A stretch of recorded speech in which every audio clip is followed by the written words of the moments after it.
गांव जाग जाता। मुर्गे की बांग, गायों की घंटियां और मंदिर की घंटी। सब गांव में सबसे पुराना घर था दादी शारदा का। सफेद बाल, झुर्रियों भरा चेहरा, लेकिन आंखों में अजीब सी चमक। लोग कहते थे दादी ने पूरा गांव बनते देखा है। बच्चे स्कूल से लौटते ही उनके आंगन में जमा हो जाते, क्योंकि दादी की कहानियां कभी खत्म नहीं होती थीं। रघु का सपना उसी गांव में रहता था। रघु एक मेहनती किसान का बेटा। उसके पिता हरि काका सुबह सूरज निकलने से पहले खेत चले जाते और शाम को मिट्टी में सने पैरों के साथ लौटते। रघु पढ़ाई में अच्छा था, लेकिन दिल खेतों में ही बसता था।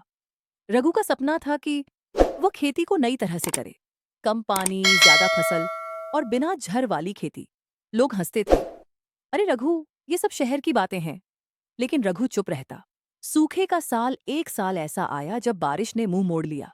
खेत सूखने लगे, कुएं आधे रह गए, गांव में चिंता फैल गई। कई किसान शहर जाने की सोचने लगे। हरि काका भी परेशान थे। उस रात रघु दादी शारदा के पास बैठा। दादी बोली, बेटा, गांव की ताकत उसकी मिट्टी और उसके लोग होते हैं। अगर दोनों साथ रहें तो कुछ भी नामुमकिन नहीं। बदलाव की शुरुआत अगले दिन रघु ने गांव की चौपाल में सबको बुलाया। उसने पानी बचाने के तरीके बताए, तालाब साफ करने का सुझाव दिया और मिलजुल कर काम करने की बात कही। शुरुआत में लोग झिझके, लेकिन जब बच्चों और बूढ़ों तक ने फावड़ा उठाया तो माहौल बदल गया। महीनों की मेहनत के बाद तालाब फिर भरने लगा। अगली बारिश में खेतों ने फिर से हरियाली ओढ़ ली। गांव की जीत कुछ सालों बाद रामपुर एक मिसाल बन गया।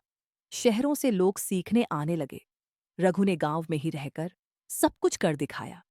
हरि काका की आंखों में गर्व था। दादी शारदा मुस्कुराती थीं, चुपचाप।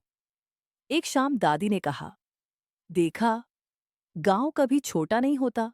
सोच छोटी हो तो गांव भी छोटा लगता है।